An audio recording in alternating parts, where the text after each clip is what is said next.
پاکستان میں اگلی حکومت پر الجھن، پردے کے پیچھے بات چیت، تمام نظریں آزاد امیدواروں پر۔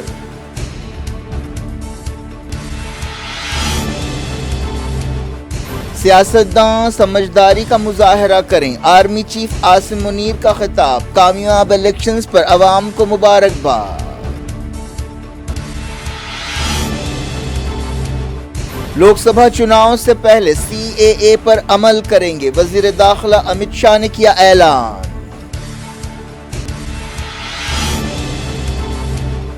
عام آدمی پارٹی پنجاب میں اکیلے لڑے گی، کیجریوال نے کیا اعلان، کانگریس اور انڈیا اتحاد کو دھکا۔ رام کا احترام کرتا ہوں، گوڈسے سے نفرت کرتا ہوں، سپریم کورٹ نے بھی کہا بابری مسجد ڈیمولیشن غلط تھا، لوک سبھا میں اسد اویسی کا خطاب۔